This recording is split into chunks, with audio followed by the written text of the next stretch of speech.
Howdy, y'all. Welcome back to the Kentuckian. I wanted to bring you what's probably going to be a little bit of a shorter episode this week. I'm preparing for the new year, looking ahead and being ready for what's to come.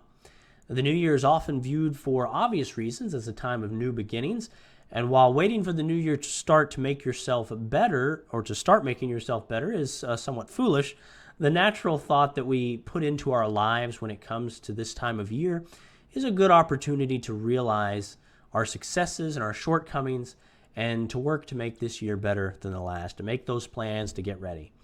I'm excited to talk about this. I don't know how long this episode will be. You may have noticed that the last few episodes have been getting shorter. I'm trying to keep these episodes a little shorter than I did at the podcast. I'm shooting for about the 20-minute range, but again, I'm still getting used to a lot. One thing that you all probably don't realize or may not realize is that I am trying to record multiple videos at one time. So even though you may be seeing this episode in the end of December or closer to the end of December, it's actually being recorded in November.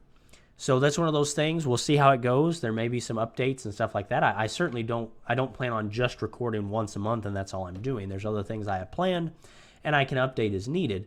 But that is something that you all probably are not privy to, although maybe some of you with experience could guess it. So there's just little things, even as I'm recording and looking back at my other recordings, things I'm like, I'm not sure I like how this is going. I don't know that I like how this looks. This chair that I'm sitting in, it is not functioning quite right, so I feel like I'm lower than I need to be. There's weird stuff like that. But there's a lot going on at the time of recording, not the time of publishing. I'm trying to figure some stuff out with my office space and maybe even finding a house and stuff like that. So there's a lot of things up in the air, and that is affecting a lot of this. I hope that you bear with me. I'm excited. I'm motivated. I'm really enjoying this, and I'm hoping that it's going to be really good for the Kentuckian, and of course that it's going to be really good for you all. Getting back to the new year, there are many things that we're reminded of during the new year. We're reminded of what we've accomplished. We're reminded of what we've yet to accomplish. We remember our failed attempts to improve ourselves and hopefully, at least in some small ways, our successful attempts to improve ourselves. We don't, as long as we're making a little progress, right? And we're perhaps reminded of the way that we picture ourselves. Maybe that's our physical body. Maybe we want to lose some weight. Maybe we want to tone up a little bit. Maybe we want to work on our personality a little bit. Maybe we just want to be a little less abrasive or a little friendlier, those sorts of things. And we're more mindful of that at this time of year. Maybe it's our clothing style. Maybe we're like, man, I've got kind of an outdated style. I need to pick up some new clothes. I want to look good. I want to be confident, whatever the case might be. There's a lot of things that we consider of that nature around this time of year. And I would say that this is far more important than the other things, we are reminded during this time of year of our own mortality. We're reminded of the constant ticking of the clock. We're reminded that our lives here on earth will one day end. Sooner than we expect in most cases, because we really don't know when death may come for us. And we're reminded that we have to consider the question, what will we have to show for our lives? Will our lives have been worth it? Will our lives have been well spent? And that is something that we think about either directly or indirectly during this time of year. And it's something we need to think about too. Now, I cannot answer that question for you, though I can point you in the right directions.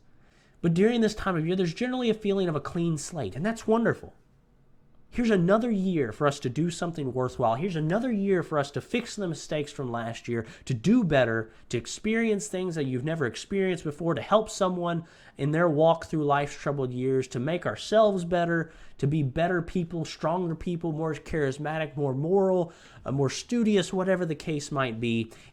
We do think of it as a clean slate, and it makes sense with the way that we mark time as humans. And that's wonderful. We should take advantages of these opportunities when it comes to trying to improve ourselves as people. If there's some way, some time of year that will help us be more conscious, be more mindful, and be more ready to do something, then let's take advantage of it. We have an opportunity. We've been blessed with the start of another year. Maybe we're blessed with another year. We don't know what tomorrow holds, but we have today. And so that's something that we should consider, and somewhere that we can make a lot of progress, help ourselves, and help our fellow man. Where I wanted to focus, at least a significant portion of the time on this episode, is what are some good things to consider looking into, consider doing, consider working at, planning as we go into 2023 Anno Domini. What can you do to make your life worthwhile? What can you do to give you the peace of knowing that you've accomplished something worth doing, that you didn't waste the precious seconds, the precious minutes, the precious hours, and the precious years that you've been blessed with? What are some things that you can buckle down and do of import, of significance? Not wasting time, not just chasing pleasure, but doing something real, doing something worthy. Well, first and foremost, and perhaps you might could see this coming, work on your spiritual life. This is the end-all, be-all of meaning, of purpose, of doing something worthwhile with your time. This question, your spiritual life, what is your relationship with God? This is the question that gives any meaning to any of the other things that you consider, any of the other questions of life, any of the other activities or causes or purposes you could go to. The question of what is my relationship to my Almighty Creator is the only one that matters in the long run, the only one that gives meaning to the others. It is the superior question. It is above all the others. It doesn't mean the others are insignificant, but that's the most significant. That's the most important far and away. If we don't have God, we don't have anything. We have nothing if we don't have God. And if we have God, we have everything. You want to do something worthwhile while also making yourself a better person? Find God or strengthen your relationship with Him. Study your Bible regularly. Pray regularly. Make sure you're getting to church. But always make sure that you're honestly looking for the truth and God's will. Not what you want the truth to be, not what you want God's will to be. You want to know what God wants you to do, not what you want to do. You don't want your own opinion. You want God's will. You always need to look to serve God, not to serve yourself through God. That is the number one most important thing that you could go after, the most important thing you could work on. And for all of these, and you maybe I would say this one especially, never take this as, well, you just have it down, Ryan. You've got it all figured out. I am not saying that. I need to work on this more. I need to improve more. But so do you. We're all in that same boat, right? There's always improvement to make. There's things that I have messed up where I have not put as much priority into them as I need to, and I've worked on that. Nobody's perfect, but you need to work. You need to try. You need to be motivated to serve your God, and He will be there for you. And it will give the ultimate purpose, the ultimate meaning to your life. It will be the ultimate use of your time. Another thing that you could consider is working on your physical self. You work to exercise a little more. Maybe you're like, I'm going to get to the gym more. Maybe you're going to be more careful about your diet. You're like, I don't want to eat as many processed artificial foods. I'm going to try and eat some more natural foods. That sort of thing, right? Whatever. Maybe you have a specific goal with your diet, and you're like, I need to bump up this nutrient, or I need to give my body the resources to produce a certain chemical, and I'm eating things that are reducing that chemical, and I need it to stay healthy. Whatever, that sort of thing, right? There's all sorts of motivations you could have, but in general, to work on your physical self, to make yourself healthier, stronger, sharper mind, whatever the case might be. But don't just eat a couple extra salads and wraps in the month of January and you get a membership that you use 3 times, and that's all you do. Because let's be honest, that's what a lot of people do. I used to work at Chick-fil-A, and kind of a funny thing, business always slowed down around January. In the beginning of the year, not as we weren't selling as much, and we were selling a lot more wraps. We were selling more salads. But about the last few days of January and getting into February, we started pretty quickly going back to what we normally sold, which was our fried chicken sandwiches and our grilled nuggets and stuff like that.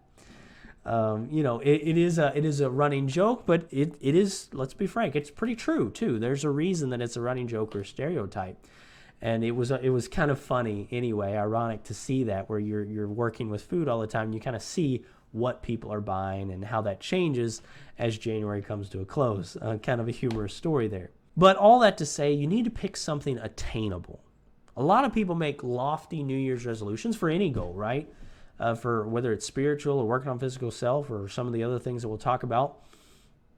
Again, they're like, man, I'm going to exercise every day this week, or every day this year. I'm going to exercise every week this year, or I'm going to eat 10% more salads. Obviously, people aren't using the percentages. But, I'm going to eat more salads. I'm not going to, drink so many sodas or whatever, right? So many soft drinks. But it's not really realistic. Don't just do something because it's a fad. Pick something that you can stick with. That's one of those things where it's an issue because, well, there's a lot of reasons. But one of the reasons is we are such an undisciplined culture, and I'm affected by it as much as anybody, more than some people. We're such an undisciplined culture that we make these like, well, I'm going to do this, and I'm going to be disciplined, and I'm going to get it done. But the problem is we don't really do that with anything. So we pick a goal that we don't have the skill set to actually achieve. We have to build up to it. And that's what I want you all to consider. If I were to give you one piece of advice for the new year, looking to the new year and trying to make yourself better, pick something attainable. Don't worry about if it seems small. It may be. But what you're doing is you're setting a foundation.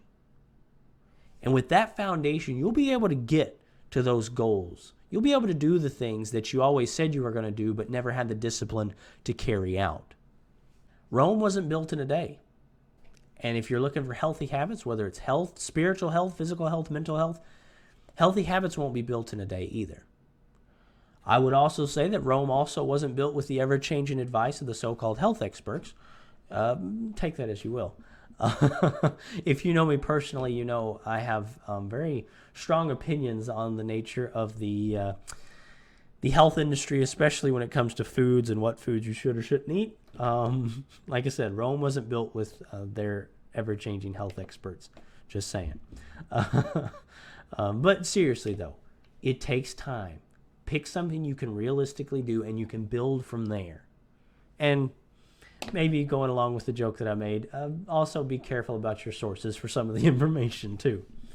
The other thing, the other big thing that I would suggest is a course of action or a direction you could take in trying to better yourself in the next year, trying to have a worthwhile use of your time, to be productive, to be doing something that you can lay down in bed at night and say, I'm doing something meaningful. I believe firmly that working on your mind is one of the best things you can do. Aside from the spiritual thing, I think right next to it, right under the spiritual, the keeping your spiritual side prioritized, is sharpening your mind, working on your mind. I think it's more important even than your physical health. And one of the reasons for that is if you do sharpen your mind correctly, if you do work and exercise and build your mind correctly, what you're going to do is lay a foundation to be able to work on the physical things, even the spiritual things. Now, the spiritual and physical are much more, they work off of each other. But even then, that sharpening your mind, working on your mind, making yourself stronger mentally will help you in your spiritual journey as well. And of course, that is the most important thing. Now, this is something that not only is just naturally important, it's something that in America at least, I think really in most of the Western world, we need a lot of. Everybody around, at least around here, and I don't mean in Kentucky, I mean in America, in the West, most people in the West are a little weaker in the head than they should be, and myself included. There's things that I absolutely need to work on, and I'm trying to work on even now. But for some people, that being weaker in the head is a little more obvious than others. A joke. Although you probably have somebody in mind, just saying. Anyway, seriously though, making some effort to improve your mind will make a huge difference. It really will.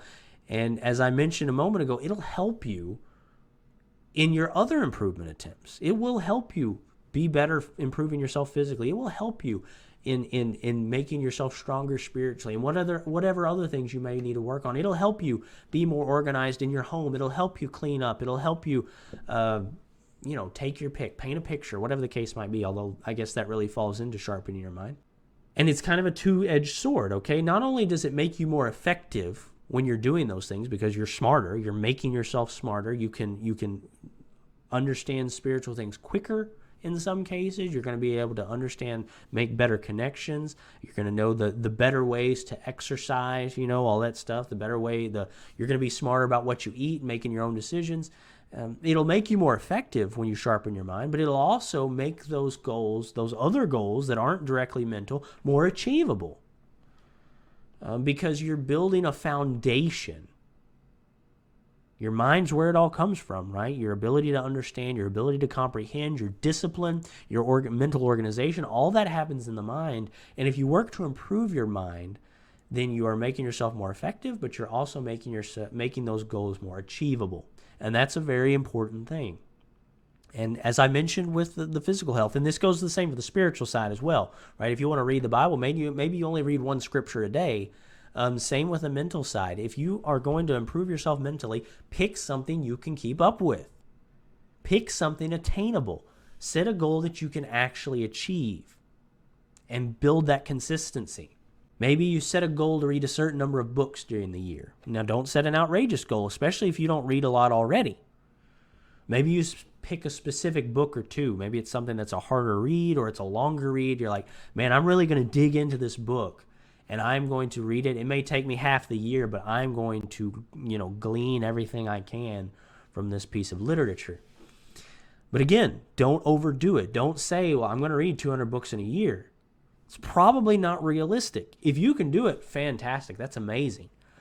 But realistically, it's probably not practical. Again, especially if you haven't made a habit of pushing yourself to those levels of goals, those magnitude of goals, right? Maybe you set a goal to read a certain number of pages in a book a day. Maybe you're not even that specific about the book or the number of books. You just want to read, say, I'm going to read. Howdy, listeners. I'm coming to you while editing. I wanted to explain briefly what is going on. Ironically, I had to record it at least one more time because even while recording this problem reared its head. There are some issues that I've run into that I believe are hardware issues, but regardless, where it is messing with the recording, giving sort of a glitch, stutter effect, and I'm taking steps to fix that.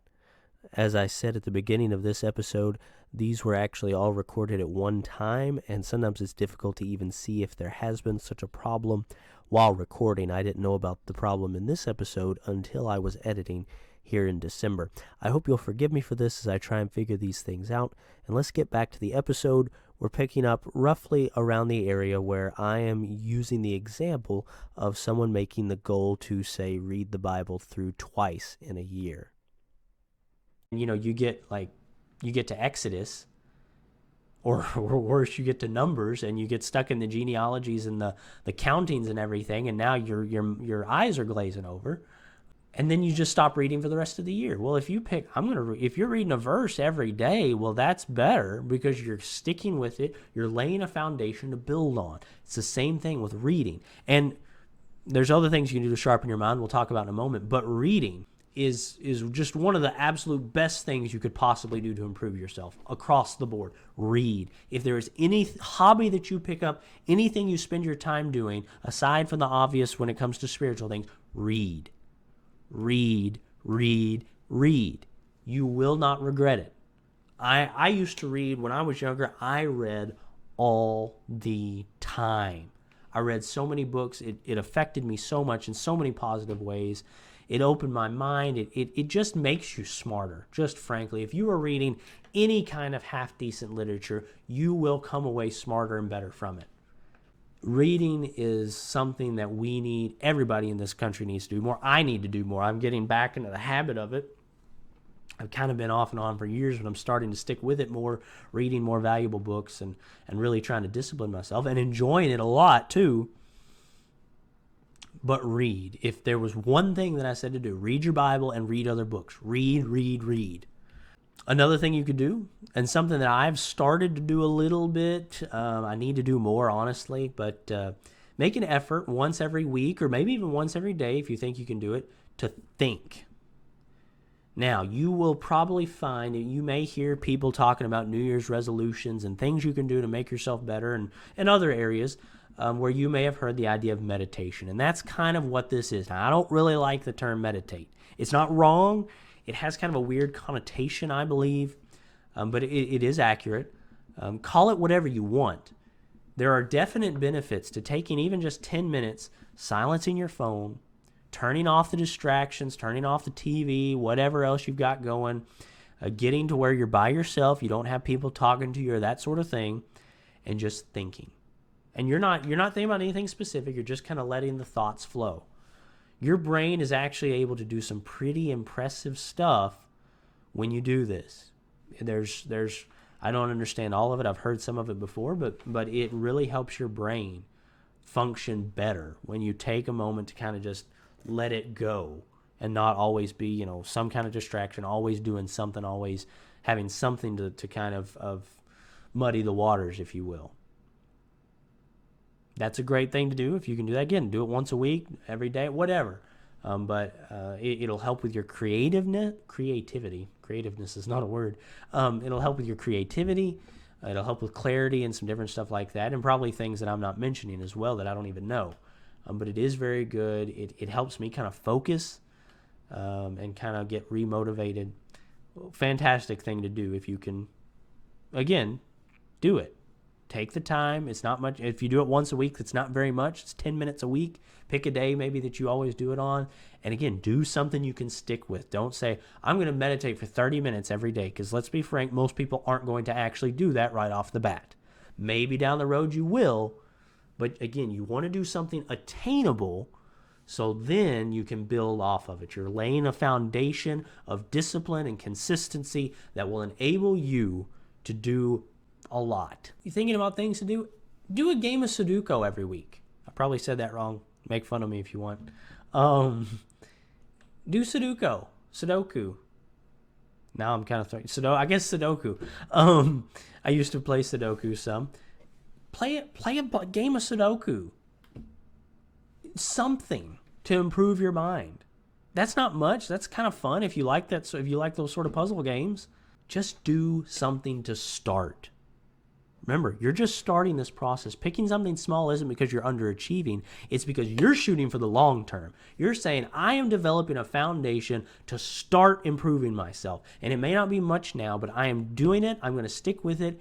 And down the road, if you stick with it, if you discipline yourself, if you start attainable, you keep things attainable, but you do push yourself as you go sometimes. You don't just stay content with that. You do it with the thought, I am working to improve myself long term, and I'm picking something attainable so I can build the consistency, I can build the habits, I can build the discipline that I need to do the more impressive things, to do the more involved improvements on myself. If you do that, if you really put in the effort and accomplish that, even little things, you will eventually find yourself doing things that you would have never thought was possible for you to even dream of.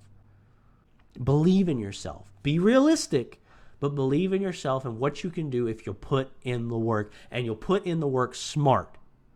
You won't just say, I'm going to do something crazy and then not do it. You are being strategic and intentional with how you are doing these things. It will make you better. It has helped me. And I still have a long way to go. Again, I'm not saying I'm perfect on any of this.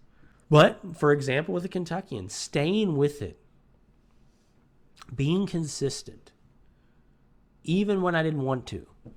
I'd rather do something else this Saturday. Man, I just don't want to. I can't think any ideas right now. Why do I want to stay? I stuck with it. I wasn't perfect, but I was very consistent overall. I'm still sticking with it. And I'm telling you, it has improved me in ways that I don't even understand sometimes. It has got me motivated. It's got me doing other things that I need to be doing. It has made me into a better person. And it's not just because, the topics are things that are good to study, because they are for anybody. But also, and perhaps more so, the consistency, the discipline that goes into it makes a world of difference. Again, I'm not saying I'm there, but I am way different when on these sorts of things, on this kind of discipline and consistency, than I was 2 years ago. Maybe some other things to consider: start learning a new instrument. Or maybe if you've played before, start practicing again.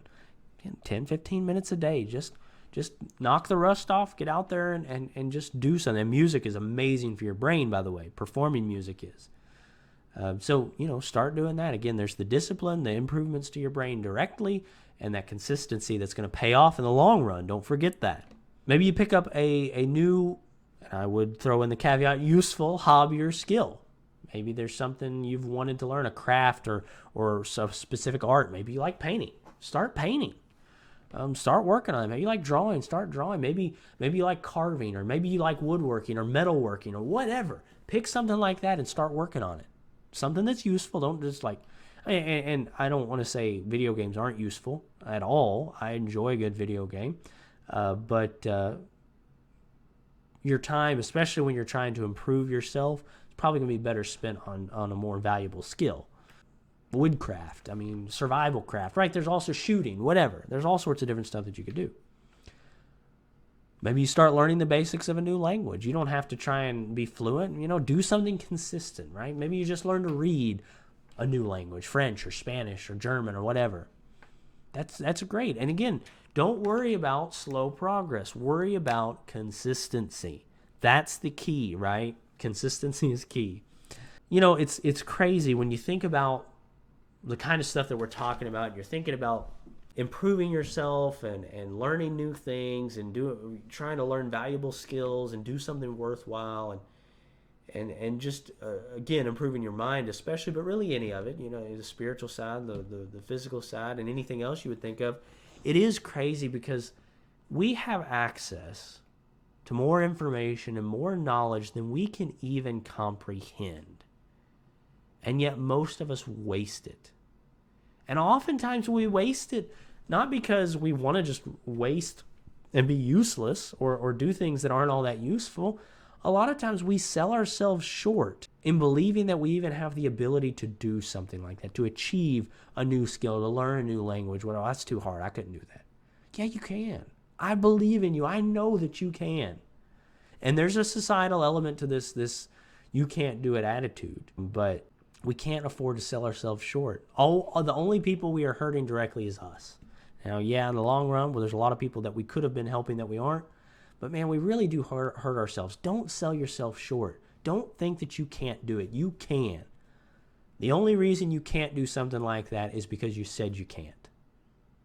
That was one thing my dad, when I was younger, all three of them, I have two brothers, when we were all younger, we were never supposed to say the word can't when we were talking about, trying to do something or whatever. And I'll tell you, that affects your attitude. Even as a young person, as a very young person, it really affects your attitude. Sometimes you kind of balk at it, like, well, but I can't do it.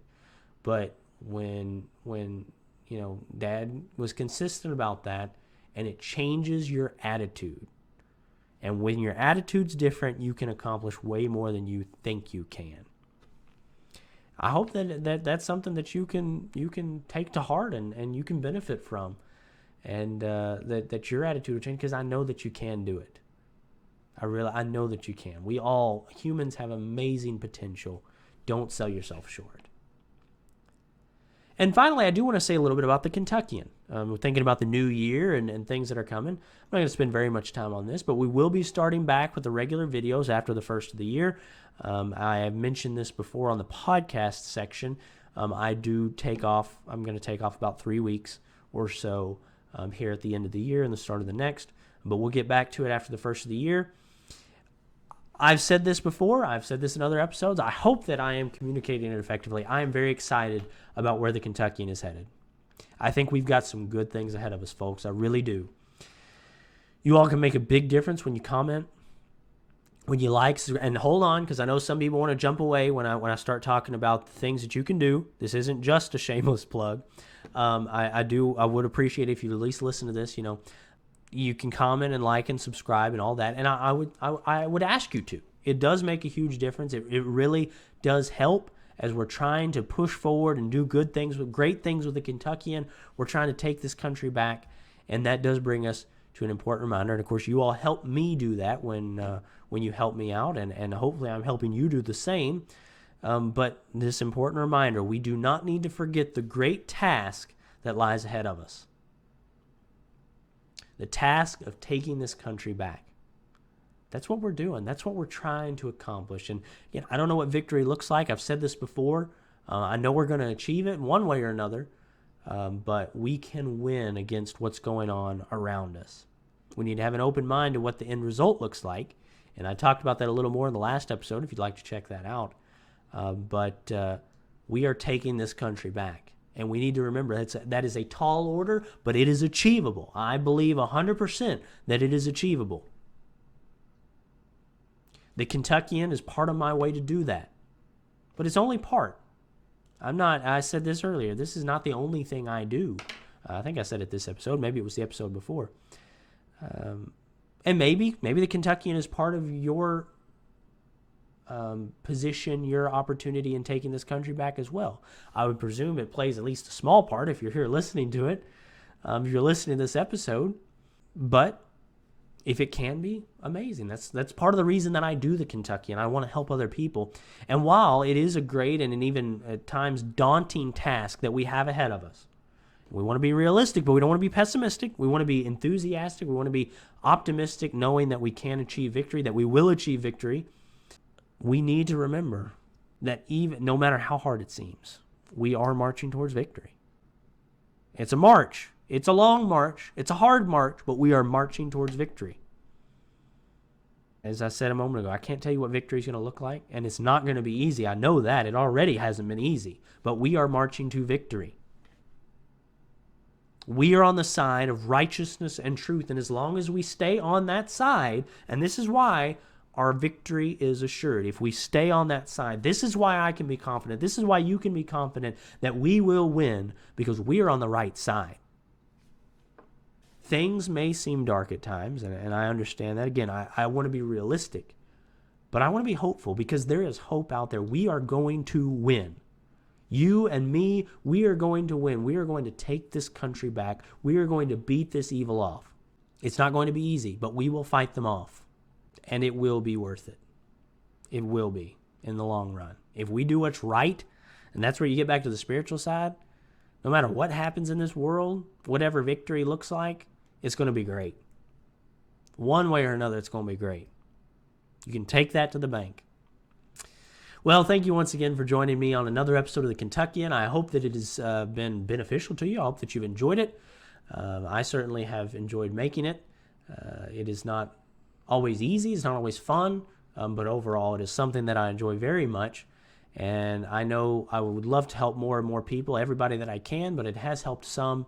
And that makes it worth it to me. If there's anything that you can do to help, it does make a big difference. We have merchandise if you'd like to get some of that. And, of course, like I said, I'll be taking a break here. We'll be starting back in a few weeks with the third year, basically, of the Kentuckian. We've got a lot of exciting things coming down the pike. I hope that you're excited. I hope that you're motivated. I hope that you share this with other people. We should have some special episodes or special live streams out as well during the holiday times that we're in right now. May have already been some done. Like I said, I am recording this early. But remember what's really important in life. Remember that it will be worth it. And let's be optimistic going into this new year. We've got a lot of good things going for us. Sure, there's bad. There's always bad. We've got a lot of good going for us too. We've got a lot of things to look forward to. We've got a lot of progress to make. We've got a lot of progress that has been made. So I hope that you all have enjoyed this. If you'd like to support me in a more personal way, get some exclusive access to some discounts and sneak peeks and other things like that, I'm hoping to expand that as I go along. But if you'd like access to some of that, my Patreon is available as well. You can help me out there. That'll be linked in the description of this episode. And remember, friends, as long as you and I are doing what's right, we make a real difference in this old world. This has been Ryan Dalton of the Kentuckian, signing off.